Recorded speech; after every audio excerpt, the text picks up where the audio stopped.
तो आज का जो हमारा टॉपिक है या विषय है वो है कूड़ा। और इस कूड़े को या इस गंदगी को कोई भी अपने घर में नहीं रखता है। दुनिया, समाज, संसार का कहना है कि कूड़ा मतलब हमारे शरीर की, हमारे जीवन की और हमारी चाल चलन की वो गंदगी। लेकिन हम जानेंगे पौलुस ने कूड़ा शब्द का प्रयोग क्यों किया। क्योंकि मनुष्य जैसा सोचता है, पौलुस की पत्री को रख करके हर बार गलत ही नजरिया रख करके सोचता है। तो जो पौलुस ने कूड़ा शब्द का प्रयोग किया था वो क्या था, या मनुष्य जिस कूड़े शब्द का प्रयोग करके बताते हैं वो क्या है। फिलिपियों 3:8, वरन मैं अपने प्रभु यीशु मसीह की पहचान की उत्तमता के कारण सब बातों को हानि समझता हूँ, जिसके कारण मैंने सब वस्तुओं की हानि उठाई और उन्हें कूड़ा समझता हूँ, ताकि मैं मसीह को प्राप्त करूं। तो मसीह को प्राप्त करने के लिए आपको चोरी, चकारी, दारूबाजी, गलत हरकतें, ये सब चीजें छोड़ करके आपको, ये सब चीजें क्या हैं, कूड़ा हैं, और इनको आपको छोड़ के प्रभु के पास आना है। ऐसा ही प्रचार चल रहा है। अच्छा, जब यीशु मसीह ने बोला मन फिराओ स्वर्ग का राज निकट है, तो मन फिराने के समय क्या कर रहे थे? जब मन फिराने के समय की बात आई थी कि मन फिरा के यीशु के पास आओ, तो मन किन चीजों से फिराना था? इन सारी अभिलाषाओं से मन फिरा के यीशु के पास आना था। अच्छा, जब यीशु के पास आ गए उसके बाद भी यही चीजें कूड़ा हैं, तो क्या ये सारी चीजें कूड़ा हैं? ये सारी चीजें कूड़ा की कैटेगरी में नहीं आती हैं। वो तो गंदगी आपको पहले ही छोड़ करके यीशु के पास आना था, जिसे कहते हैं किसी भी प्रकार का शारीरिक पाप आपके जीवन से, जिसे कहते हैं आंखों की अभिलाषा, जीविका का घमंड या किसी भी प्रकार का गुनाह हो, वो छोड़ करके यीशु के पास आना था। तो ये सब चीजें तो कूड़ा नहीं होती, क्योंकि तो आप पहले ही छोड़ दिए। तो फिर पौलुस ने कूड़ा शब्द का प्रयोग किन चीजों के लिए किया?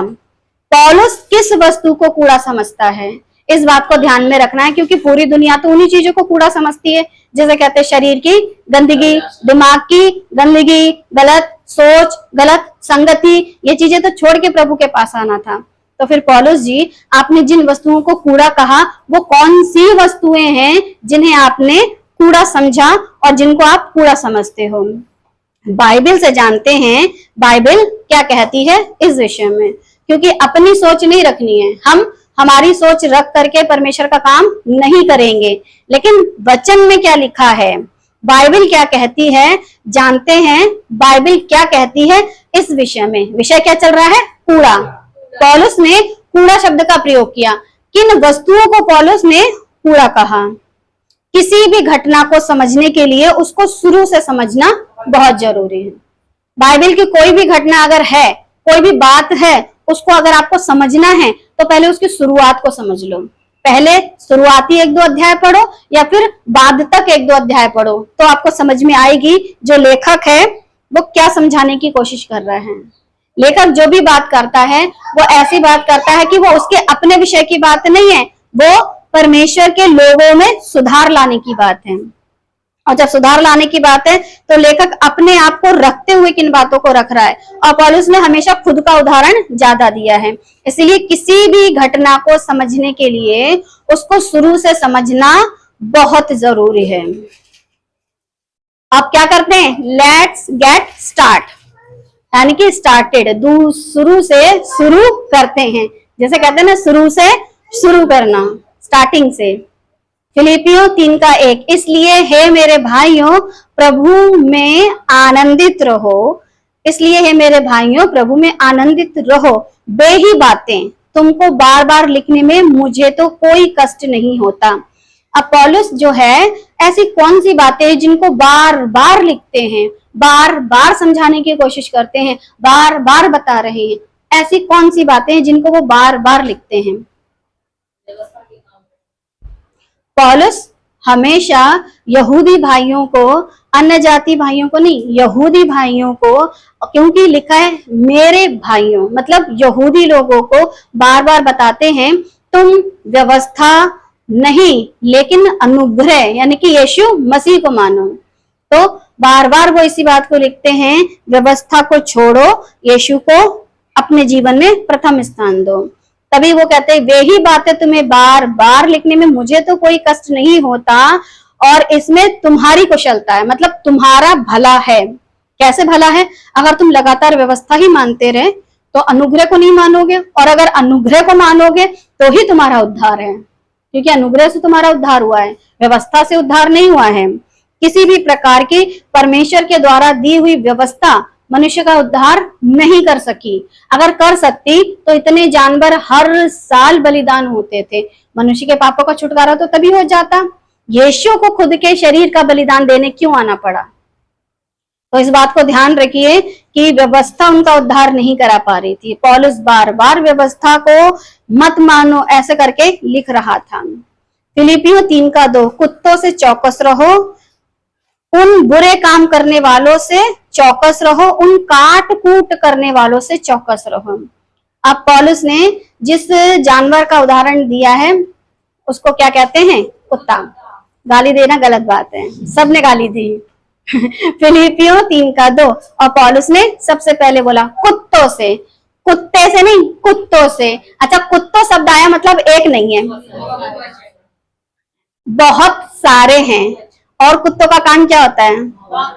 बस, और भौंकते भी हैं, काटते भी हैं, और आपको आपके अंदर वो एक बीमारी छोड़ जाते हैं जिसे कहते हैं रेबीज, गंदे कीटाणु, और उसके चलते आप भी कुत्ते जैसे हो जाओगे थोड़े दिनों के बाद, है ना। कुत्तों को काटने से यही तो होता है, एक ऐसी बीमारी कि मनुष्य भी पानी से डरता है। वो मनुष्य जिसकी जिंदगी पानी है, लेकिन कुत्ते के ऊपर पानी छिड़क के देखो कैसा भागता है। फिर वही मनुष्य जिसके अंदर कुत्ते के गुण चले गए, वो भी पानी को देख करके भागेगा। तो पौलुस ने जिस जानवर का उदाहरण दिया इतना डिफाइन नहीं करा जितना मैंने कर दिया। कुत्ते की क्वालिटी ऐसी क्वालिटी होती है, लोग कहते हैं वफादार होता है, लेकिन वही अगर काट ले तो अपने जैसा बना लेता है। कुत्ते अपने जैसा बनाते हैं क्योंकि अपने जम्स, अपने कीटाणु वो आपके अंदर डाल देते हैं, आपको ही काट करके। और मसीही जगत में अगर पौलुस ने कहा कुत्तों से चौकस रहो, तो ये कुत्ते थे या इंसानों की बात चल रही थी? अगर इंसानों की बात चल रही तो पौलुस जी आपने गाली दी, क्योंकि लिखा है, मतलब कहते हैं, एक ऐसे सेवक हैं जो कहते हैं जितने भी गाली बकने वाले हैं वो सब बीमारी से भरे हुए हैं। पौलुस जी आपने तो कुत्ता कह दिया, कुत्ता भी नहीं कुत्ते कह दिया, कुत्तों कह दिया, एक आध शब्द नहीं लिया, बहुत सारे जानवर कुत्ते की कैटेगरी में आ गए, यानी कि बहुत सारे जानवर मतलब बहुत सारे कुत्ते, एक आध नहीं है। तो कुत्तों से चौकस रहो, उन बुरे काम करने वालों से, उन बुरे काम करने वालों से, यानी कि इंसान की बात चल रही है। चौकस रहो, उन काट कूट करने वालों से चौकस रहो। बार बार आ रहा, काट कूट करने वालों से चौकस रहो। कुत्ता ना काटे, इससे क्या रहना है आपको? सावधान। आप कहीं ऐसा ना हो आपको कुत्ता काट ले। गली मोहल्लों वाला कुत्ते की बात नहीं चल रही है, सोचो, गली मोहल्ला का जो कुत्ता है उसके काटने से दिक्कत नहीं है।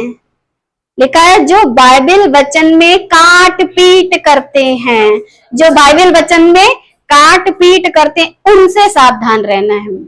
और बाइबल वचन में काट पीट करके सिखाने वाले को मैं तो नहीं कहती हूँ, पौलुस जी कह रहे हैं। और अगर पौलुस जी कह रहे हैं तो पौलुस जी से पहले पूछिएगा, क्योंकि लोग कहेंगे कह रहे आपने तो हमारे पास रखो, हाँ कह दिया, लेकिन मैं नहीं कह रही हूँ, परमेश्वर का सेवा कह रहा है काटने वाले जो हैं, काट कूट करने वालों से सावधान रहो। तो वो काटते कैसे हैं? वचन में काट कट के बातों को करते हैं, वचन में काटते हैं चीजों को, और काटने के बाद वो चीजें आपके ऊपर थोप देते हैं। फिर वो चीजें जब कटी हुई आपको लगती हैं तो उनका जो जम्स होता है वो आपके अंदर दौड़ता है, फिर आप भी उन्हीं कुत्तों के जैसे हो जाते हो, उन्हीं कुत्तों के जैसे हो जाते, जैसे वो भौंकते हैं वैसे भौंकना शुरू। जैसे उनके अंदर डर होता है पानी का, वैसे आपके अंदर डर होता है परमेश्वर के वचन का। कितना अच्छे तरीके से बात की है, ये मेरी बातें नहीं है, मुझे पे मत लेना, पौलुस की बातें हैं, मैं सिर्फ एक समझाने वाली हूँ कि जो बाइबल वचन में काट पीट करते हैं उनसे सावधान रहना। और ऐसे लोगों से सावधान रहने के लिए पौलुस जी ने कहा फिलिपियों 3:3, क्योंकि यथार्थ खतना वाले तो हम ही हैं। अब जब बात आती है खतना वालों की तो आपको समझ में आना चाहिए बात चल रही है यहूदियों की। परमेश्वर के आत्मा की अगुवाई से उपासना करते हैं और मसीह यीशु पर घमंड करते हैं और शरीर पर भरोसा नहीं रखते हैं। वो जिनको खतने से मतलब नहीं है, वो सिर्फ यीशु पर भरोसा रखते हैं, परमेश्वर के आत्मा की अगुवाई से उपासना करते हैं, यानी परमेश्वर की आराधना करते हैं, परमेश्वर के कार्य को करते हैं, लेकिन शरीर पर भरोसा नहीं रखते हैं।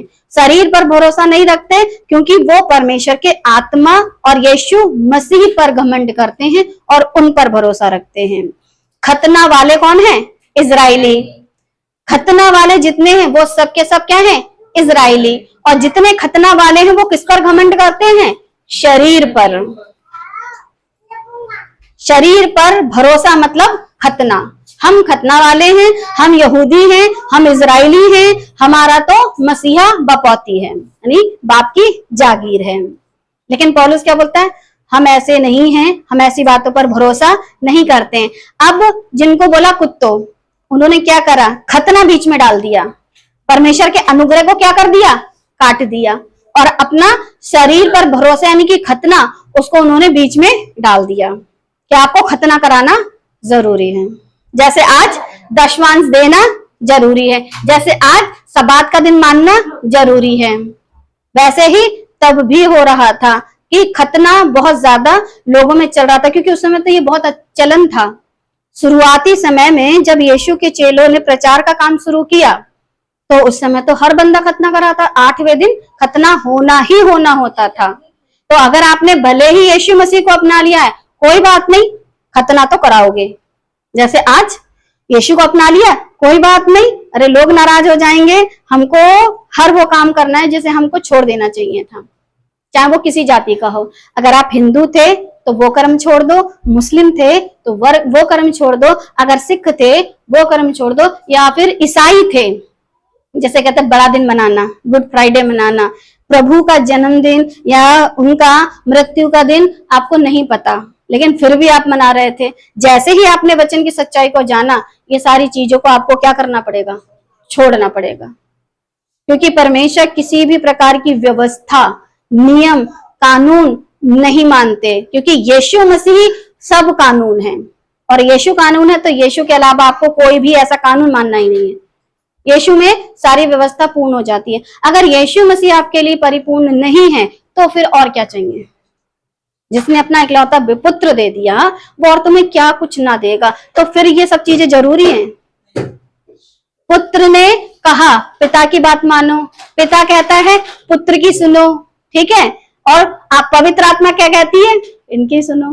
तीनों मिलकर के एक दूसरे की सुनने को कहते हैं। हम तीनों की सुनना छोड़ करके कुत्तों की सुनना शुरू कर देते हैं। नहीं, इंसानों की नहीं, कुत्तों की सुनना शुरू कर देते हैं। काट कूट करने वाले, जो वचन में काट काट करके चीजों को सिखाते हैं, उन पर क्या रखते हैं? भरोसा। फिलिपियों 3:4, और पर मैं तो शरीर पर भी भरोसा रख सकता हूँ।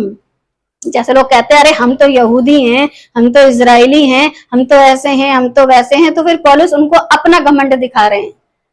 अब मजबूरी है, जैसे मैं अपने पुराने मैथोडिस्ट ईसाइयों को अपना घमंड दिखा सकती है। वो कहते हैं हम तो 4 पीढ़ी 5 पीढ़ी 10 पीढ़ी से बाप दादों के हैं। हम भी हैं। हाँ, तुमको क्या आता है? तुम्हारे पास्टर ने क्या सिखाया? हम भी हैं, बहुत पुराने ईसाई हैं, लेकिन जैसे तुम्हारे कर्मकांड थे वैसे ही हमारे भी थे।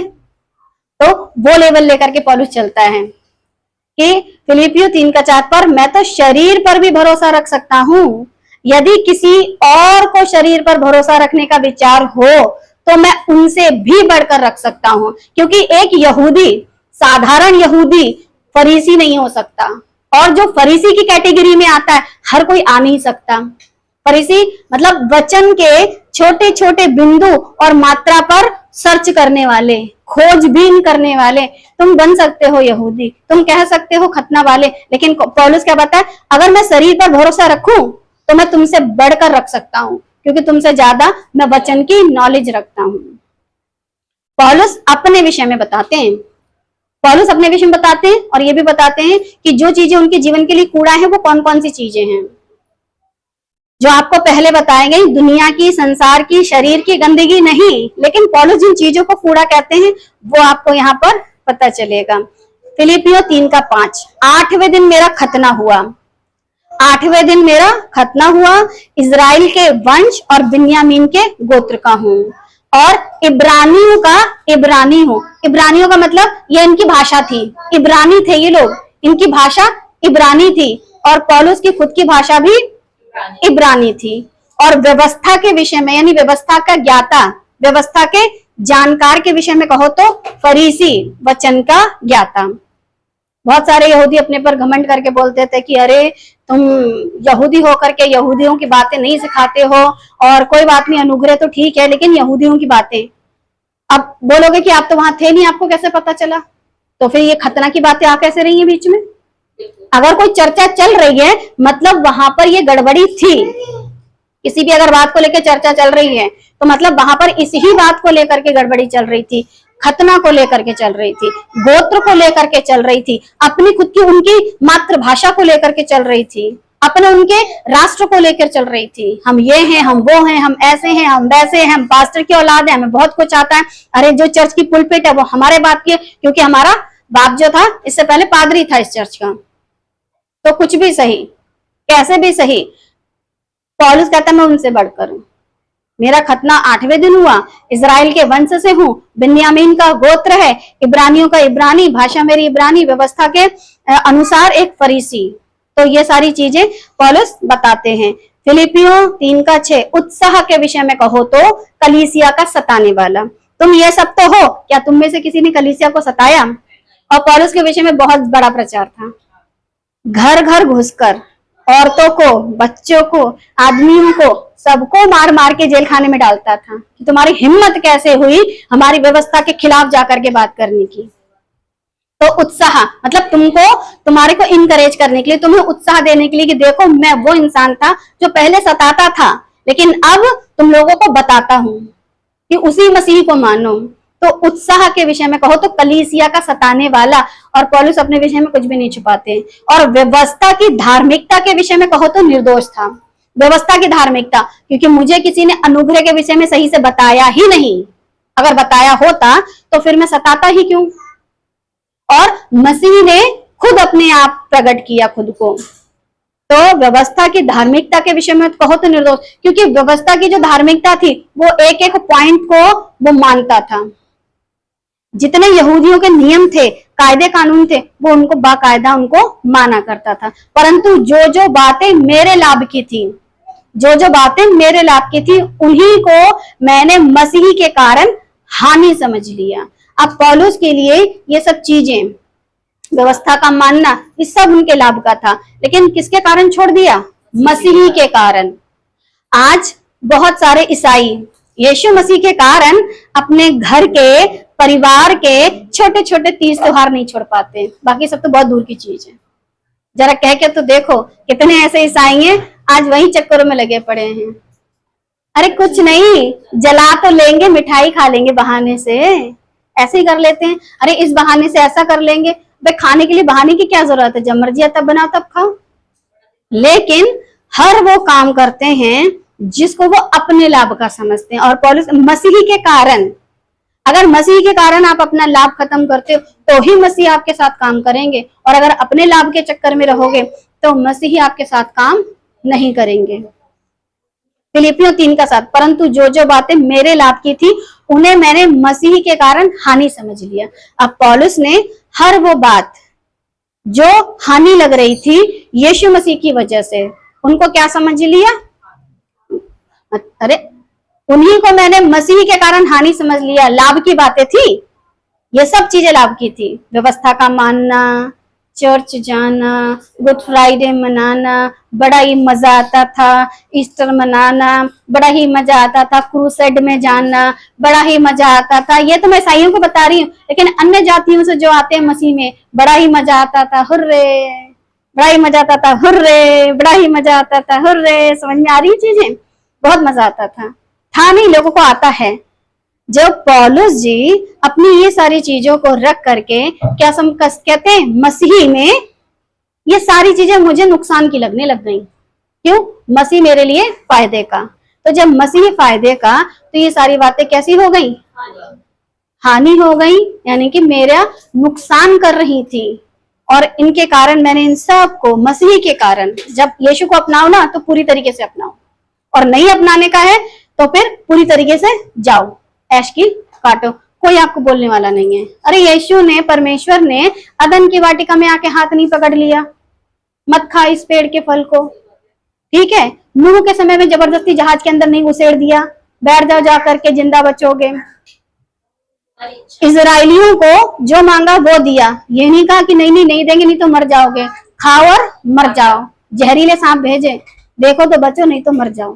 प्रभु कभी किसी पर जबरदस्ती नहीं करते, आपकी मर्जी। प्रभु ने क्या दिया मनुष्य को? स्वेच्छा। अपनी मर्जी से गड्ढा खोदना चाहते हो अपने लिए, खोदो। अपनी मर्जी से गड्ढे से बचना चाहते हो तो बच जाओ। प्रभु किसी पर जबरदस्ती नहीं करते, लेकिन हाँ बातों को खुली बताते हैं। दर्द हो सकता है सुन करके, तकलीफ हो सकती है, अच्छा है, क्योंकि अगर आप उन बातों को अपने लिए लाभ का समझते हो जिन्हें छोड़ना था, तो ध्यान रखो वो लाभ की नहीं हानि की है। मसीह के अलावा आपके लिए कोई इस दुनिया में लाभ नहीं है, कुछ भी लाभ नहीं है। परंतु जो जो बातें मेरे लाभ की थी, कौन कौन सी बातें? खतना उसके लाभ का था, इजराइल का वंश उसके लाभ का था, बिन्यामीन का गोत्र उसके लाभ का था, और इब्रानियों का इब्रानी उसकी जो अपनी खुद की लैंग्वेज थी, अपनी भाषा थी, क्योंकि जब वो और जातियों में जाता है उस भाषा का इस्तेमाल ज्यादा नहीं करता था, उन्हीं के साथ करता था जो इब्रानी थे। अब उसको तो अन्य जातियों में सुसमाचार सुनाना था, तो उस भाषा को क्या कर दिया उसने? हानि कर दिया। किसी को क्यों बोलूं? वो बोलूंगा ना जो लोगों को समझ में आती है। फरीसी, ये उसका क्या था? एक टैग था, एक उसका टाइटल था, जिसकी वजह से लोग जानते थे ये कौन है। अब पौलुस इन चीजों को अपने जीवन में हानि समझ रहे हैं, और आपके पास ऐसा क्या लेकर के आए हो जिससे बड़ा ही आप अपने लाभ की चीजें समझते हो और यीशु के कारण छोड़ नहीं पा रहे हो? पौलुस ने इतना सब कुछ छोड़ दिया, उसने अपने जो खतना खानदानी चला आ रहा था अब्राहम के समय से वो छोड़ दिया। लोगों को खतना की बातें नहीं सिखाता था। इजराइल का वंश, अन्य जातियों में जिनके साथ उठने बैठने को प्रभु ने मना किया था, प्रभु ने जब कहा उनके साथ जाओ सुसमाचार सुनाओ, तो ऐसे लोगों के बीच में उठ बैठ रहा था। बिन्यामीन का गोत्र, उसने अपने आप को अन्य जातियों के लिए अन्य जातियों जैसा बना दिया। इसका मतलब ये नहीं कि वो अन्य जाति बन गया। अरे भाई जो माँ बाप की औलाद है वो तो रहेगा तो वही, बायोलॉजिकल पेरेंट्स तो रहेंगे वही, लेकिन प्रभु के लिए इन सब चीजों को उसने हानि समझा। जब पौलुस इतनी चीजों को हानि समझ रहा है, तो यहाँ जो बैठे हैं और वहां जो सुन रहे होंगे, ऐसा क्या है आप लोग लेकर के आए हो जिसको आप अपने लाभ की चीजें समझते हो और छोड़ नहीं पा रहे हो? क्योंकि बहुत से लोग यीशु मसीह के पास आते जाते हैं, लेकिन पीछे मुड़ मुड़ के देखते रहते हैं। मन तो यही करता है इन्हें आज ही नमक का खंबा यही बना दो बस। वैसे तो वो नमक का खंबा ही है, क्योंकि उनके अंदर बड़ा गंदा टेस्ट है। एक नमक होता है थोड़ा सी मात्रा में, अब पूरा का पूरा नमक है तो टेस्ट कितना गंदा होगा। कभी भी अपनी सब्जी में नमक ज्यादा डाल के देख लो, आप खुद उस सब्जी को थू कर दोगे।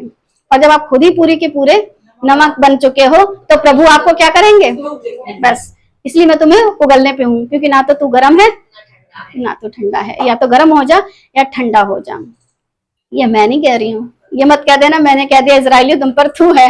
ये प्रभु खुद कहते हैं, जिनका जीवन ऐसा है उनको प्रभु खुद उगलने पर हैं। इसलिए पौलुस इन चीजों को अपने जीवन में क्या समझ रहे हैं? हानि की बातें समझ रहे हैं, क्योंकि ये सब चीजें लाभ की थी, इनसे उसको बड़ा पैसा मिलता था। आज चर्च के पादरियों को अपने ऊपर टैग लगाने का बड़ा पैसा मिलता है ना? पद चाहिए, मैं आपका अपोस्टल हूँ। अपोस्टल का मतलब पापा जी, और पापा जी को क्या चाहिए? पैसा जी। अपोस्टल जी के पैर छुओ जी, अपोस्टल जी को 10 वंश दो जी। लेकिन पौलुस इन सब चीजों को क्या समझ रहे हैं? हाँ, लाभ की बातें हैं ये। और आज भी ऐसे लोग लाभ चाहते हैं, खुद अपने आप में एक पद रखते हैं, अपने आप में एक जाति रखते हैं, अपने आप में एक भाषा रखते हैं। उस भाषा को कहते हैं गड़बड़ गड़बड़ बड़बड़ बड़बड़, ठीक है? ये वाली भाषा रखते हैं और अपने आप को दिखाते हैं कि देखो हम सब बात मनाते हैं, ये दिन आपके लिए बहुत ज्यादा शुभ दिन है। सुबह 4 बजे की प्रार्थना बहुत शुभ है। ये सारी चीजें पौलुस ने क्या कही? मेरे लाभ की थी मगर छोड़ दी। और आज के पास्टरों के जो भी लाभ का है वो पकड़ के बैठे हैं। सिर्फ यीशु मसीह उनके लाभ का नहीं है, इसलिए यीशु को नहीं पकड़ते। अच्छा, ऐसो को यीशु कहते क्या है? कुत्तों। एक आदमी नहीं, बहुत सारे, और बहुत सारे हैं। और वो अपना रेबीज, अपने कीटाणु ऐसी मसीहत में फैला रहे हैं। मसीही के कारण हानि समझ लिया। अब या तो मसीह को चुन लो या फिर जो पीछे जितनी सारी आपको ये चीजें दिखाई हैं इनको अपने पास रखो। आप बड़े धड़ेदार थे, ठेकेदार थे, बड़े खानदानी थे, कुछ भी थे, लेकिन प्रभु के लिए आपको अपने आप को क्या समझना है? मसीही के कारण हानि समझ लिया। और जो मसीही के कारण इन सब चीजों को अपनी हानि समझता है, फिर प्रतिफल कौन देगा उसको? व्यवस्था से मिलने वाला अधिकार, ठीक है, एक तो है व्यवस्था से मिलने वाला अधिकार और एक है धार्मिकता से विश्वास। अब आपको व्यवस्था से मिलने वाला अधिकार चाहिए या फिर धार्मिकता से विश्वासी बनना चाहते हैं? अगर धार्मिकता से विश्वासी बनते हैं तो जितनी भी पिछले जीवन की आपकी बातें रही हैं, जितना भी आपका घमंड था, जितना भी आपके पास पावर थी, या फिर जिस जाति से आए थे, कुछ लोग ऐसे होते हैं, हम पंडितों में से आए हैं, हम ठाकुरों में से आए हैं, हम यादवों में से आए हैं, और जाने और कौन कौन सी जातियां हैं हम, और शादी जब बात आएगी तो उन्हीं में से करेंगे। क्यों? क्योंकि हम नीच जाति के ईसाइयों से शादी नहीं करेंगे। तो तुम अभी तक उन चीजों को अपना कुछ समझ रहे हो? कूड़ा नहीं हुए तुम्हारे लिए वो चीजें? तुम्हारी जाति, तुम्हारा समुदाय, तुम्हारा धर्म तुमने छोड़ दिया, लेकिन सिर्फ दिखावे तौर पर, बाकी दिमागी तौर पर आज भी तुम उसके गुलाम हो, क्योंकि मसीह के लिए तुम इन वस्तुओं को कूड़ा नहीं समझ रहे हो।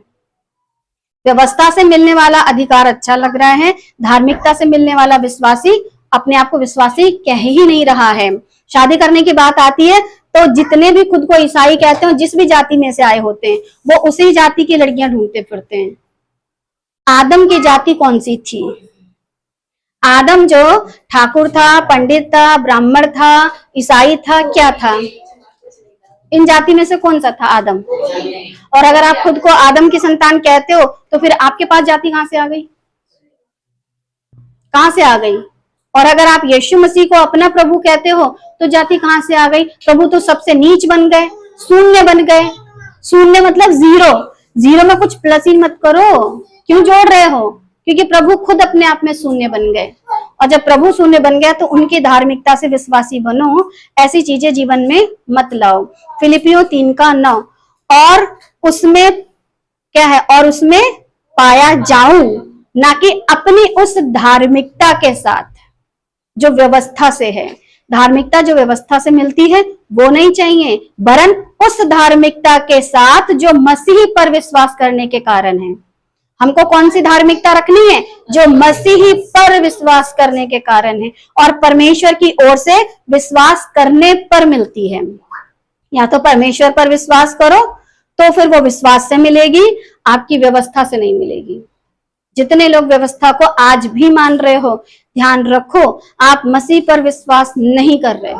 आज भी आप शरीर पर भरोसा रखते हो, और लिखा है ये जो शरीर है ना, एक दिन क्या हो जाएगा? देखी हुई जितनी भी वस्तुएं हैं सब खत्म हो जाएंगी। प्रभु अनदेखा है, प्रभु अनदेखा है, प्रभु के राज्य अनदेखा है, तो प्रभु का जो राज्य है आप उसमें जाएंगे। तो इसीलिए व्यवस्था और उसकी जो धार्मिकता है उससे आप धर्मी नहीं होते, लेकिन मसीह पर विश्वास करने से जो आपको धार्मिकता मिलती है आप उससे धर्मी बनते हो। पौलुस ने यीशु मसीह के मर्म को समझ लिया। मर्म का मतलब है उनका दर्द, उनकी तकलीफ, उनकी वेदना, उनकी तड़प। पौलुस ने यीशु मसीह के मर्म को समझ लिया। अब जैसे ही पौलुस ने समझा मसीह के दर्द को, और जैसे ही दर्द को समझा, वैसे ही जितनी और वस्तुएं थी सब हानि की लगने लग गई। पौलुस ने क्या क्या चीजें छोड़ी हैं? अभी मैंने आपको लिस्ट बताई थी।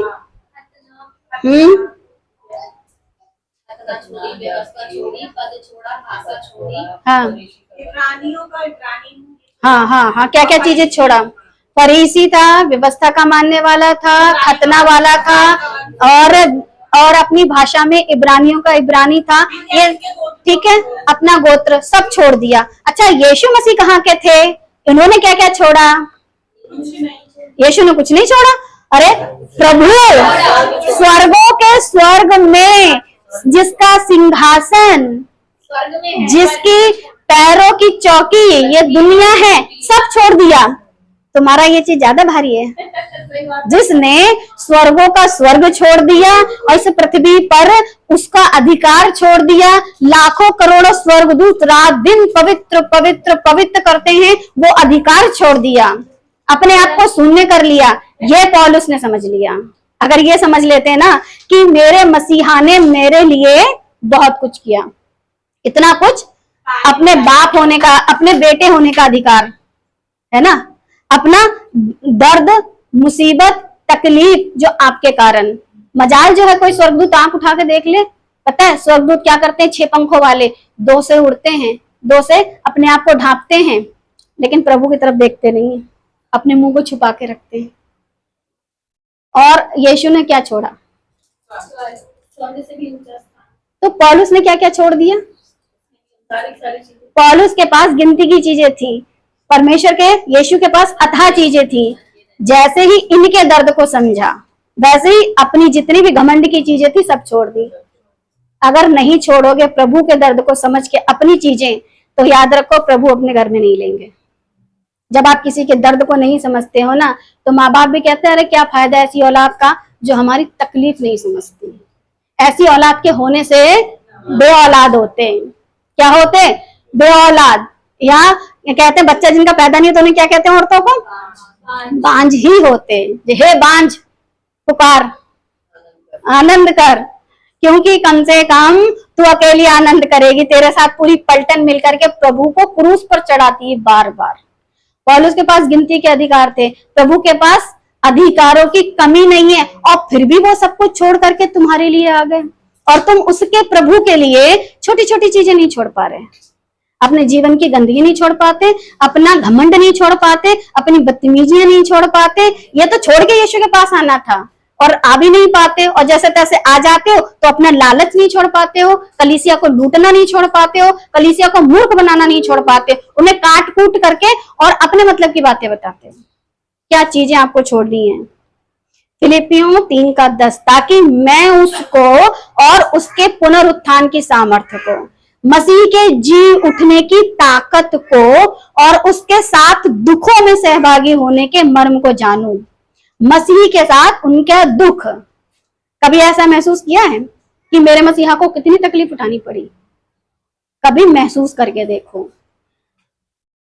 और उसके साथ दुखों में सहभागी होने के मर्म को जानूं, कि जिसने मेरे लिए इतना कुछ सहा। पौलुस की एक बार बेइज्जती नहीं हुई, बहुत बार हुई, लेकिन उस बेइज्जती को उसको बेइज्जती क्यों नहीं लगी? क्योंकि जिस सृष्टिकर्ता ने इतना कुछ झेल लिया, उसके बदले मैंने तो कुछ भी नहीं झेला। जितने यीशु के सेवक थे ना, मरने को क्यों तैयार हो गए थे? क्योंकि वो समझ गए थे जब सृष्टिकर्ता आकर के इतना कुछ झेल सकता है तो हम हैं ही क्या चीज। हम तो एक साधारण से इंसान हैं, इसी मिट्टी से आए और इसी मिट्टी में वापस चले जाएंगे। हमारी इज्जत, हमारी औकात ही क्या है प्रभु के आगे? तभी तो पौलुस ने सब कुछ छोड़ दिया प्रभु यीशु मसीह के आगे, क्योंकि वो मसीह के मर्म को, उनके दर्द को समझ गए। उसकी मृत्यु की समानता को प्राप्त करूं। जैसे मसीह खुद को कूड़ा समझ करके समानता को प्राप्त कर रहे हैं, वैसे मैं भी हर एक लाभ की वस्तुएं उन्होंने क्या समझ ली? हानि। अपने आप में हानि समझ ली। यीशु मसीह किसी भी प्रकार के चाहते तो यहाँ पर स्वर्गदूत क्या करते? उनको वेलकम करते, उनको हाथों हाथ उठा लेते। अरे जब पानी उठा सकता है, हवा उनको हवा उन्हें रोक नहीं सकती, हवा को डांटा, थम गई, पानी पर चल दिए, मट्टी से वापस जान डाल दी एक अंधे की आंखों में। सब कर सकते हैं वो प्रभु है, सब कर सकते हैं, लेकिन फिर भी अपने अधिकार को उन्होंने क्या कर दिया? खुद को शून्य कर दिया। और यहाँ पौलुस ने भी जब समझा तो अपने आप को क्या कर दिया? जीरो, यानी शून्य कर दिया। और यहाँ पर इंसान क्या करा बैठा है? घमंड में जी रहे हैं, और जितने घमंड में जिएंगे प्रभु को नहीं समझ पाएंगे। उसकी मृत्यु की समानता को प्राप्त करूं। मृत्यु की समानता, लोग जीवन के चक्कर में लगे हुए हैं। ध्यान रखो, ये जीवन का कितना ही चक्कर में आप लगे रहो, ये जीवन टिकेगा नहीं। ये वो चीज है जैसे हाथ में रेत पकड़ते हैं। आप हाथ में रेत पकड़िए और पकड़ने के बाद ऐसे मुट्ठी बना कर देखिए कितनी देर तक रुकेगी। आपका जीवन नहीं रुकेगा। आप कितनी ही कोशिश कर लीजिए, लेकिन जब प्रभु के लिए जीना शुरू कर दोगे तो इन मुट्ठियों को बंद करने की जरूरत नहीं है, प्रभु की समानता में जी उठोगे। लेकिन भरोसा तो ऐसा रखो प्रभु पर। फिलिपियों 3:11, ताकि मैं किसी भी रीति से मरे हुए में से जी उठने के पद तक पहुंचूं। अब मिलेगा क्या आपको? मरे हुओं में से जी उठने का पद चाहिए है ये, तो पहली चीजों को आपको अपने जीवन में क्या करना पड़ेगा? हानि की समझना है। और अगर वो आपके लाभ की है तो फिर ये भी नहीं मिलेगा। दो में से एक चीज मिल सकती है, या तो मसीही मिलेंगे, ठीक है, या तो मसीही मिलेंगे और जैसे वो जी उठे आप जी उठोगे, या फिर सदा की मौत, हमेशा की मृत्यु आपको मिलेगी। चुनाव मनुष्य का खुद का होता है। अगर अपने जीवन को आप सुधारना नहीं चाहते, कोई बात नहीं, अच्छी बात है, मिलेगा तो आपको भी वही सब चीजें। सिखाने वाला हो चाहे सीखने वाला हो, और सुनने वाला हो या सुनाने वाला हो, अगर अपने जीवन में लागू नहीं करता, पौलुस ने बोला मैं अगर सबको प्रचार करूं और आप निकम्मा ठहरूं, है ना। इसलिए दूसरों को भी प्रचार करना है और खुद में भी इस चीज को ध्यान रखना है कि अगर हम इस पद तक पहुंचना चाहते हैं, मरे हुए में से जी उठने वाले पद तक पहुंचना चाहते हैं, तो जो पिछली चीजें हैं जिन्हें हम लाभ समझते हैं उन सबको अपने जीवन में हानि समझ लो। फिलिपियों 3:12, यह मतलब नहीं कि मैं पा चुका हूं। मतलब जब हम प्रभु में चलना शुरू कर देते हैं तो उसका मतलब ये नहीं है कि मुझे बहुत प्रकाशन मिल रहे हैं, मैं बहुत बाइबल पढ़ रहा हूँ, मैं बहुत लोगों को शिक्षा दे रहा हूँ, ये नहीं कि मैं पा चुका हूँ या सिद्ध हो चुका हूँ। हम सिद्ध नहीं है, पर उस पदार्थ को पकड़ने के लिए दौड़ा चला जाता हूँ। तो ये मत सोचना कि मैंने यीशु को अपने जीवन में उद्धारकर्ता मान लिया, अब कोई जरूरत नहीं है। अगर आप उद्धारकर्ता मानते हो तो उसके बाद फिर आपकी आगे दौड़ शुरू हो जाएगी, पर उस पदार्थ को पकड़ने के लिए दौड़ा चला जाता हूँ। पौलुस रुके नहीं, जैसे ही उनके पास प्रभु खुद पहुंचे, सुसमाचार को कहा जाओ और लोगों को सुनाओ। अगर आप तक सुसमाचार पहुंचा है, कलीसिया के मेंबर नहीं बनना है, सीख करके लोगों को सिखाना है और सिखा करके उनको इनकरेज करना है। जिस भी गांव में लोग रहते हैं, जिस भी गांव में लोग रहते हैं, उनमें से लोगों को लीडर बनाओ, उन्हें सिखाओ, उनके वहां पर क्या करो, उनको समय समय पे जाके देखो। अगर नहीं चल रहे हैं सही से तो सिखाओ जा करके, अपना समय इसमें देके तो देखो। ये नहीं कहते कि अपना घर परिवार ये वो छोड़ दो, लेकिन इतना टाइम होता है कि इंसान ऐसा कर सकता है, और ऐसा पौलुस ने किया। इसके चलते पौलुस ने शादी नहीं की। शादी कर लूं, फिर उसके बाद बच्चे पैदा कर लूं, उसके बाद इन बच्चों को सिखाऊं नर्क जाओगे कि स्वर्ग जाओगे, फिर वो बच्चे अगर आवारागर्दी करें तो फिर मैं उनके चक्कर में लगा रहा हूं, तो फिर परमेश्वर का काम कब करूं? क्योंकि पौलुस ने तो परमेश्वर के दर्द को समझ लिया। बहुत सारे लोगों का कहना है कि यीशु मसीह की पत्नी है। अरे जो स्वर्ग में करोड़ों अरबों स्वर्गदूत भरे पड़े हैं, फिर भी प्रभु यहाँ ढूंढने आएंगे पत्नी। कैसी मूर्खता का प्रचार चल रहा है। जो प्रभु शब्दों से पूरी दुनिया बना रहा है, फिर भी अपनी बीवी ढूंढने के लिए यहाँ की मिट्टी में खोजेगा, जबकि उन्होंने ही तो मिट्टी में जान डाली तो इंसान बना डाला। मगर लोग मूर्खता का प्रचार करने में लगे पड़े हैं। तो यीशु मसीह का जब दर्द समझेंगे तब आप वहां तक पहुंचेंगे, लेकिन तब पहुंचेंगे जब तक आप दौड़ते रहेंगे। लिखा है जिसके लिए मसीह यीशु ने मुझे पकड़ा था। मसीह यीशु ने पौलुस को कब पकड़ा था? जब वो बहुत तेजी में दौड़ता हुआ जा रहा था। आज तो जितने यीशु को मानने वाले सबको पकड़ पकड़ के जेल खाने में डालूंगा। प्रभु ने कहा अच्छा, जो मुझे छूता है वो मेरी आंख की पुतली को छूता। आ भाई साइड में आजा, तेरी आंख गायब। अब बंदा 3 दिन तक अंधा। अंधा कैसे पकड़ पकड़ मारेगा? तेरे खुद के दिए बुझ गए। 3 दिन तक बंदा अंधा, और अंधे से आंख वाला कब बना? तो 3 दिन तक क्या रहा? अंधा। जो जा रहा था लोगों को बंद करके और उनको ताड़ना देने के लिए। क्यों? क्योंकि यीशु मसीह के कारण लोगों को सता रहा था पौलुस, और प्रभु ने उसकी आंखों को कर दिया अंधा। परमेश्वर अंधा कर देते हैं, परमेश्वर आंखें खोल भी देते हैं। जैसे इस समय बड़ी आपदा आ रही है और लोग बड़ी प्रार्थना कर रहे हैं। पहले ये तो पूछ लो, प्रभु आपकी मर्जी किसे कर रहे हैं ये लोग, ये हरकतें? मैं प्रार्थना करूं? प्रभु बोलेंगे मेरे खिलाफ जाके प्रार्थना, मैं ही विपत्ति भेज रहा हूं, ये तो मानते नहीं है, तुम लगे पड़े हो हालेलुया प्रभु, हालेलुया प्रभु, हालेलुया प्रभु, ऐसा कर दो प्रभु, ऐसा रोक दो प्रभु। प्रभु बोलेंगे मैं नहीं भेजा है, और तब तक नहीं रोकूंगा जब तक मेरी मर्जी नहीं होगी। दाऊद के समय पर परमेश्वर ने यीशु मरी भेजी थी, ठीक है, और उस मरी में जो जिसके हाथ में वो तलवार थी, है ना, वो जो दूत था, जब तक प्रभु ने नहीं कहा तब तक वो लगातार 3 दिन तक, कितने लोग मरे होंगे उसमें मरी में, बच्चे, बूढ़े, जवान। कभी सुना है प्रभु को वहां पे तरस आया? अच्छा, वहां गलती किसकी थी जिसकी वजह से मौत फैल गई? एक राजा जिसकी थी प्रजा, परमेश्वर की प्रजा, लेकिन दी किसको थी? दाऊद को।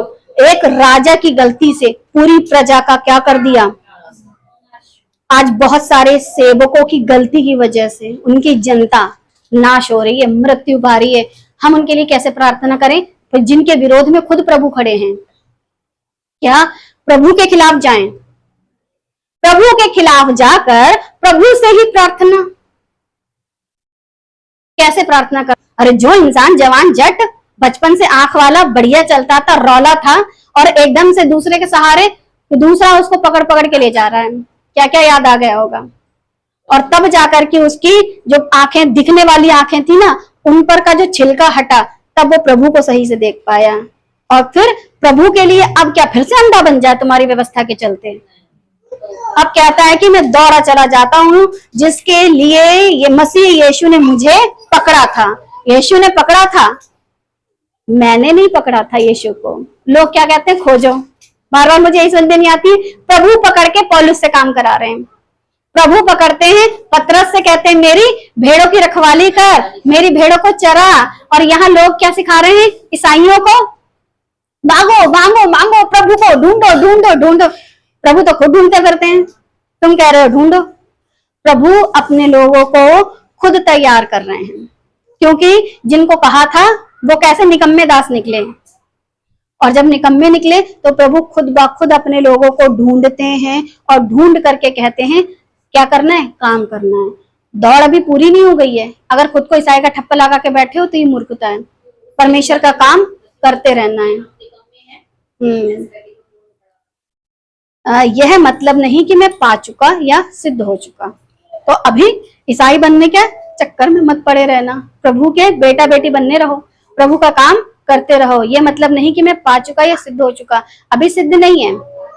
लेकिन जब तक जीवन है आपको परमेश्वर का काम करना है, क्योंकि लिखा प्राण देने तक आपका विश्वास जा सकता है, लेकिन प्राण देने तक, जब तक जीवन है, आपको परमेश्वर का काम करना है। प्राण देने तक परमेश्वर के काम को करते रहना है। फिलिपियों 3:18, क्योंकि अनेक लोग ऐसी चाल चलते हैं जिनकी चर्चा मैंने तुमसे बार बार की है और अब भी रो रो कर कहता हूं।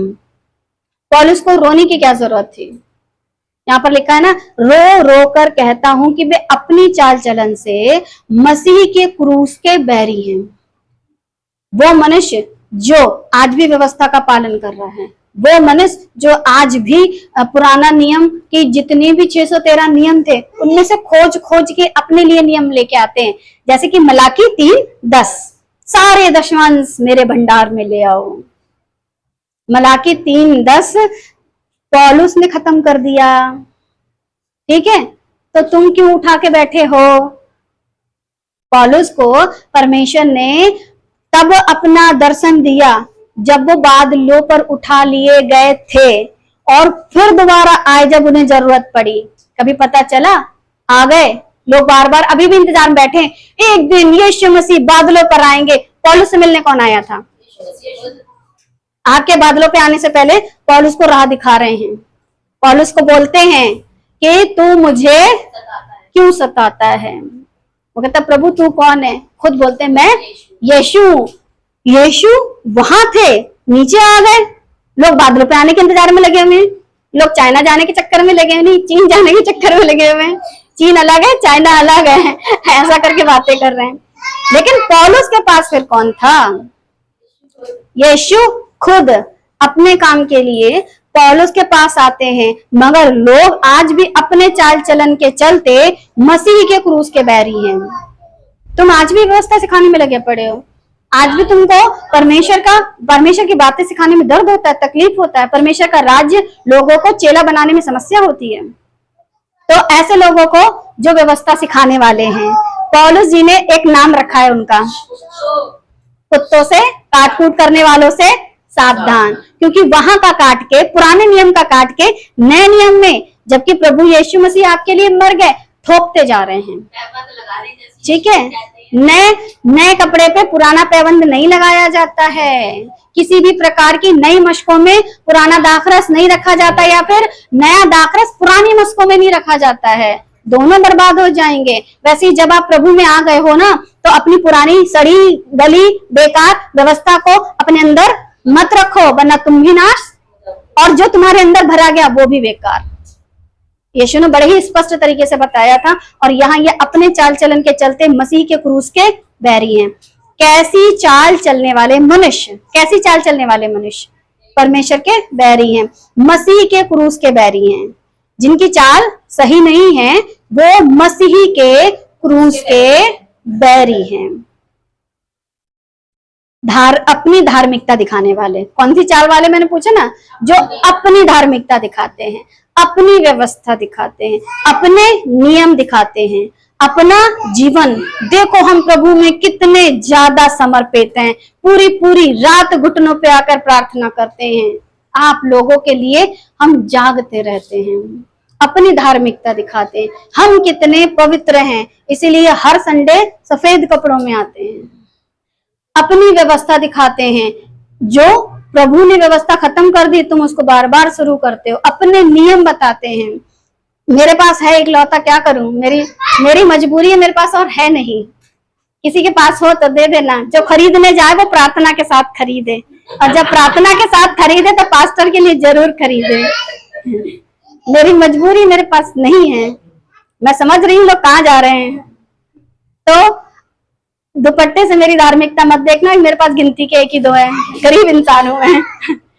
अपनी धार्मिकता, अपनी व्यवस्था, अपने नियम, अपना जीवन, अपना सुख दुख, ये बड़ा चलता है। अरे हम तो बहुत परेशान हैं, अरे हमसे हमारी यही नहीं देखी जाती, अरे कहाँ तुम जब देखो तो बचन पढ़ने की आती, यहाँ तो जिंदगी तबाह हो रखी है, मेरी बीवी भाग गई, मेरा बेटा छोड़ के चला गया, मेरा पति शराबी, मेरी माँ ऐसी, मेरा बाप ऐसा, मैं क्या करूं, मुझसे अपने दुख नहीं देखे जाते। मैं जब ये सब चीजों से थोड़ा सा नहीं निकल पाओगे आप, इसके चलते में सांसें ऊपर बंदा नीचे, मगर आप कभी भी इन चीजों से निकल ही नहीं पाओगे कभी भी। अपना सुख और अपना दुख, अपनी धार्मिकता आपको ज्यादा पता है, प्रभु के सामने हिसाब देंगे, प्रभु को पता है कि हम कितने धर्मी हैं, हम आपको क्यों बताएं कि हम कैसी चाल चलते हैं। कभी सुसमाचार में कितनी किताबें पूछ लो तो पता ही नहीं, अरे पूरी किताब सुसमाचार है, अरे पूरी किताब बाइबिल है, अरे बाइबिल में कितनी किताबें हैं, नहीं जानते कितनी किताबें। अगर पूछ लो ना किसी से, अच्छा ज्यादा नहीं, छोटे से सवाल का जवाब दो, बाइबिल में कितनी किताबें हैं? प्रिया जी के लिए तालियां बजाई जाएं, और आज का जितना भी चाय पानी का खर्चा इनसे लिया जाए क्योंकि हाँ, मैंने क्या पूछा था अभी, हाँ, बाइबल में कितनी किताबों को मिलाने के बाद बनती है वो, है ना, तो 66 पूरी किताबें मिलाई तो फिर बनती है एक बाइबल, मगर लोग कहते नहीं ये तो पूरी एक किताब है। अब आप समझ सकते हो कि कितना अच्छा धर्मी जीवन है उनका, अपना सुख विलास, अपनी धार्मिकता, अपनी व्यवस्था, अपने नियम, और नियम का तो कुछ कहना ही नहीं है। हम 4 बजे उठते हैं, घुटनों पे आते हैं, सबसे पहले प्रभु का नाम लेते हैं, हम दिन में हफ्ते में 3 दिन उपवास रखते हैं, ये है इनके अपने नियम। क्यों? हमको रो रो कर प्रार्थना करनी है, भिखारी हो। हाँ, दुनिया में जितने भी क्या कहते हैं बिजनेस हैं, उनमें जितने भी कारीगर हैं, उनमें जितने भी वर्कर हैं, बिना नियम का कोई नहीं है। हर एक जगह नियम है, लेकिन प्रभु ने क्या दी? स्वतंत्रता, सुइच्छा, हमेशा से। अदन की वाटिका से, अदन की वाटिका में सिर्फ 2 काम थे, कहाँ ज्यादा नियम थे? तुमसे 2 बातें झेली नहीं गई। क्या करना था? बस एक तो काम कर ले और दूसरी रक्षा कर ले। फिर यीशु मसीह ने आपको कितना भारी बोझ दे दिया। एक अपने पिता से अपने तन मन बुद्धि युक्ति के साथ प्रेम कर, फिर अपने पड़ोसी से अपने समान प्रेम कर। फिर यीशु ने जाते जाते मत्ती 28 का 18-20 में क्या दे दिया कि तू उनको चेला बना, और जो बातें मैंने तुझे सिखाई है उन्हें सिखा, और सिखाने के बाद उनका क्या कर? बपतिस्मा। वो कौन सा बोझ डाल दिया? मेरा बोझ उठा लो। नहीं उठाएंगे यीशु का बोझ। अपना खुद के नियम, धार्मिकता, व्यवस्था और सुख विलास का तो कुछ कहना ही नहीं है। ना तो इनके सुख खत्म होते।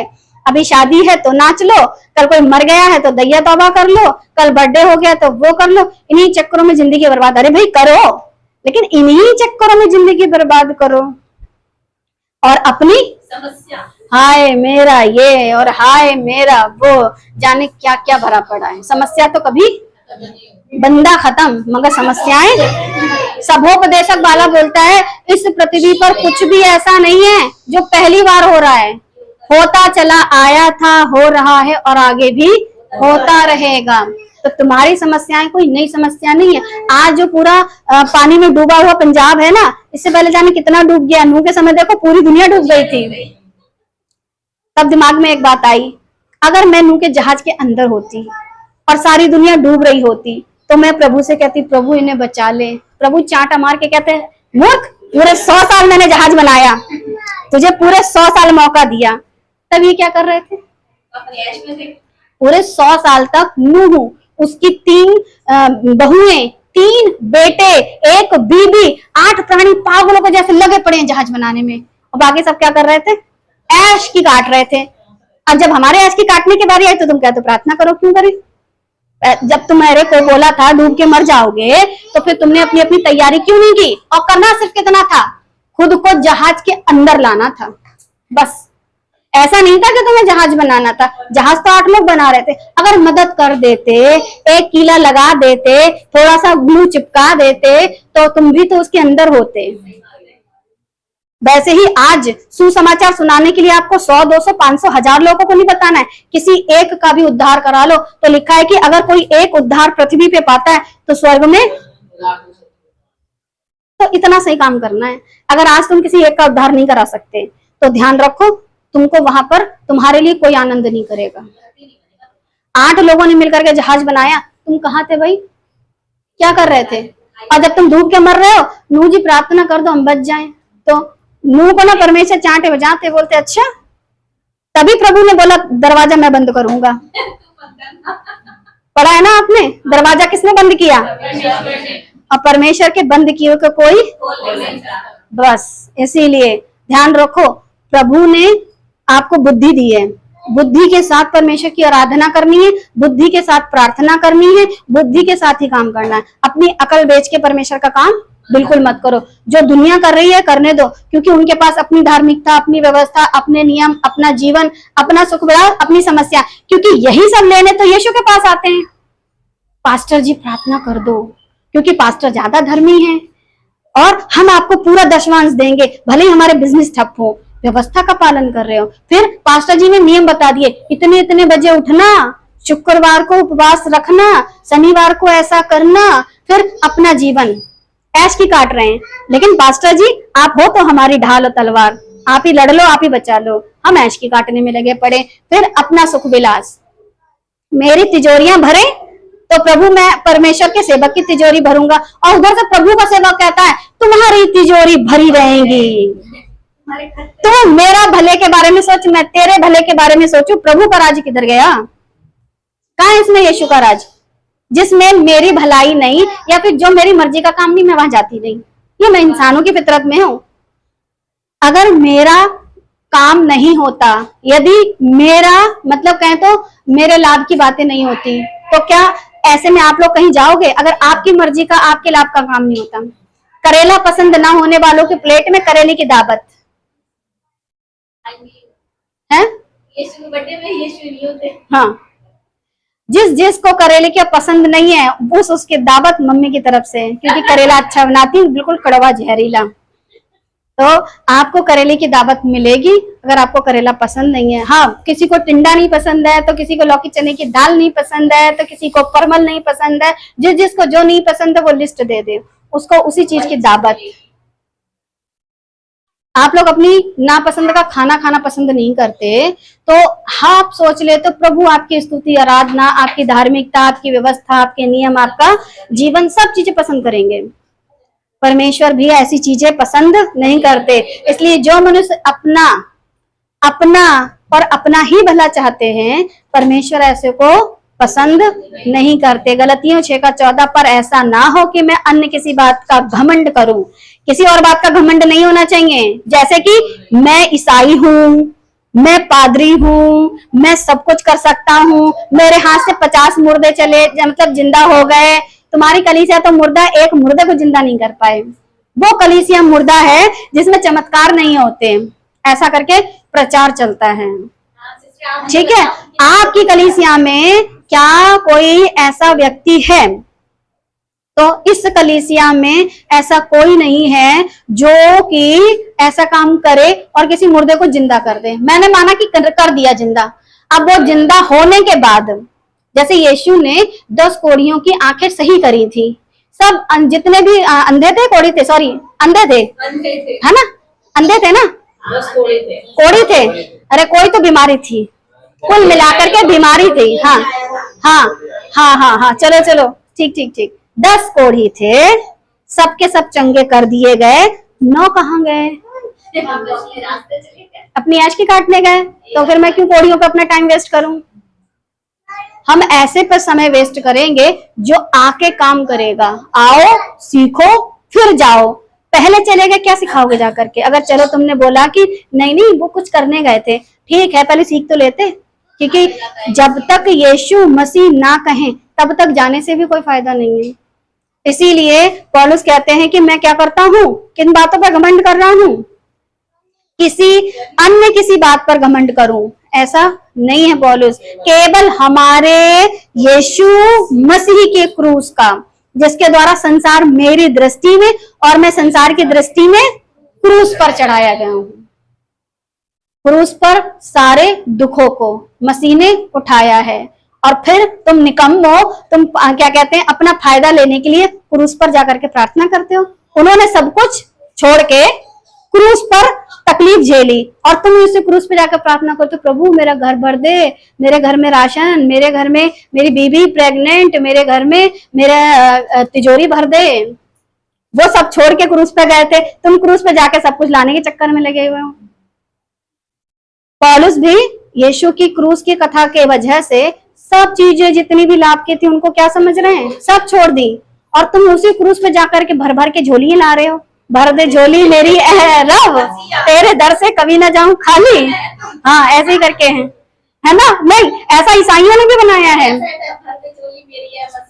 हाँ ऐसा ईसाइयों ने भी बनाया है। और एक और भी है, झोली करके मेरी झोली छोटी पड़ गई, यीशु ने दिया इतना। भिखारी कारी है, झोली लटका के चलते हो। तो सब छोड़ के मसीह क्रूस पे मेरे और आपके लिए सब कुछ छोड़ के पौलुस अपने आप को क्रूस पर चढ़ाया हो समझते हैं, और तुम उसी क्रूस पे जाकर के झोली लटका के भीख मांग रहे हो। तुमको तो अपने आप को, एक सामरी स्त्री घड़ा छोड़ करके भाग गई जो कि डेली पानी भर के लाती थी, तुम 10-12 मटके लेके यीशु के पास जाते हो, डेली भर दे प्रभु, भर दे प्रभु, भर दे। प्रभु कहेंगे अच्छा मैंने तुझको बोला जा करके लोगों को सुसमाचार सुना, तू तो मेरे पास ही खाली मटका ले आया, भर दे भर दे भर दे। और कितना गाना चलता था ये वाला, भर दे सामर्थ्य से भर दे, आत्मा से भर दे, इससे भर दे, उससे भर दे। सिर्फ मूर्खता से भरे हुए लोग हैं।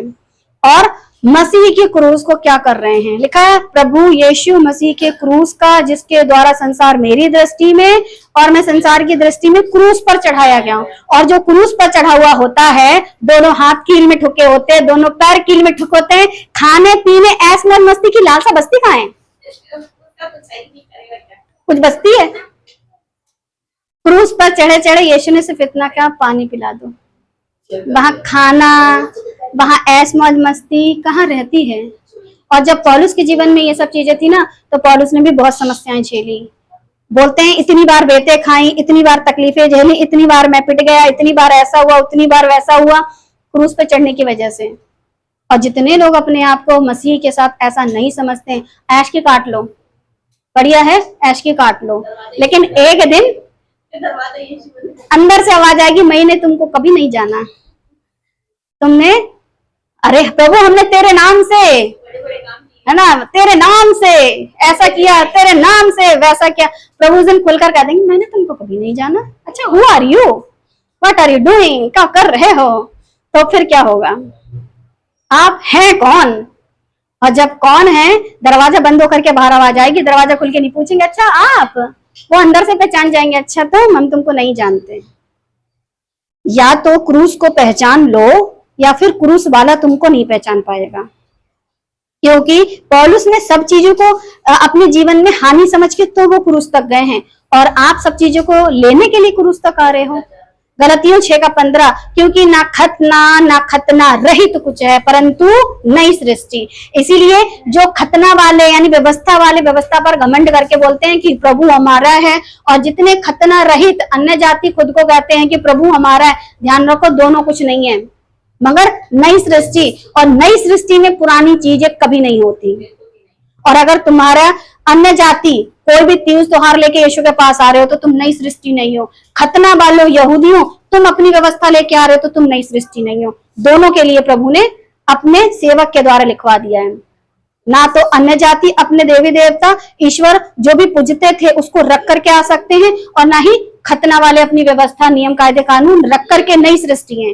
अगर आपको पुरानी बनी रहे ना, बने रहो, पुरानी सृष्टि एक दिन नाश हो जाएगी, नई सृष्टि बनी रहेगी। आपकी मर्जी है, आपको नहीं चाहिए या फिर पुरानी में मजे ले रहे हो तो लेते रहो, अपने बाप का क्या जा रहा है। प्रभु एक दिन जब जैसे जगह जगह आपदाएं विपदाएं समस्याएं आ रही हैं, आज आप उनके लिए दुआएं कर रहे हो, कल आपके लिए भी बस प्रभु ये रही मिट्टी, प्रभु मिट्टी दो, मिट्टी डालो, मैं सब मिट्टी डालो हो जाएगा। नई सृष्टि में आए हो तो खतना वालो और खतना रही तो सब बातों पे मिट्टी डालो और नई सृष्टि को अपना लो। गलतियों 6:16, जितने इस नियम पर चलेंगे, कौन से नियम पर? मसीह के नियम पर, और परमेश्वर के इज़राइल पर शांति और दया होती रहे। परमेश्वर का इज़राइल पर शांति और दया होती रहे, क्योंकि हम सब अब्राहम की संतान होने के चलते टोटली तो इज़राइल में आ जाते हैं। अगर यीशु के हैं तो यीशु इज़राइल के हैं, और इज़राइल का जो जिसका नाम इज़राइल था वो अब्राहम का था, और अब्राहम के बच्चे बालू के किनकों की तरह हैं, और जिसमें हमारा शामिल होते हैं। तो जितने नियम मसीह के हैं उन पर चलने वालों पर दया और शांति होती रहे, और जितने उसके नियमों पर ना चले उन पर दया की जगह क्रोध, गुस्सा, और शांति की जगह तुम्हारे जीवन में बेड़ा गर्क हो जाए, सत्यानाश हो जाए, ऐसा हो जाए, वैसा हो जाए, जैसा मर्जी है वैसा हो जाए, क्योंकि तुम प्रभु के नियम में नहीं चल रहे हो। और जो प्रभु के नियम में चलता है प्रभु उसको शांति और दया में रखते हैं। अब जो आखिरी चीज थी कूड़ा, अब आपको धीरे धीरे समझ में आ गया क्या चीजें कूड़ा थी, ठीक है। फिलिपियों 3:8, वरन मैं अपने प्रभु मसीह यीशु की पहचान की उत्तमता के कारण। अब पहचाना क्या था? मसीह को, और उनकी उत्तमता बहुत बढ़िया है। और जब उसको पहचान लिया तो लिखा है पहचान के कारण सब बातों को हानि समझता हूं। जिसने मसीह को पहचान लिया ना, वो हर एक वो वस्तु उसके जीवन के लिए क्या बन जाएगी? कूड़ा।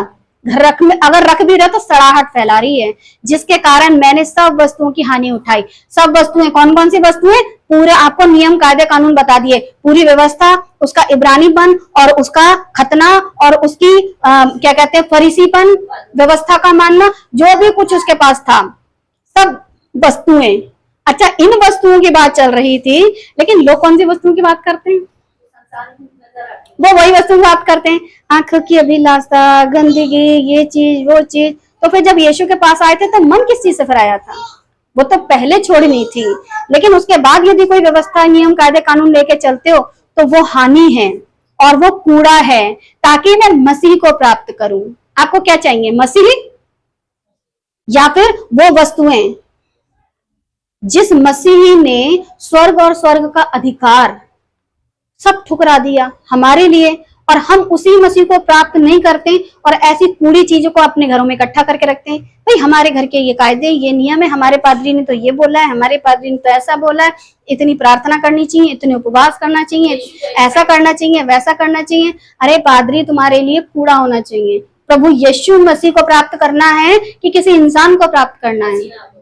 अगर मसीह और आपके बीच में कोई भी वस्तु आती है, यहाँ तक कि यीशु ने खुद ये बोला है कि जो भी मनुष्य मेरा इनकार कर रहा है, तो मेरा नहीं, अपने माता का, पिता का, भाई का, बहन का, सबका क्या करे, इनकार करे, तब मेरे पीछे हो ले। और तुम्हारा पादरी नहीं छूटता, सबसे ज्यादा तो पादरी नहीं छूटता।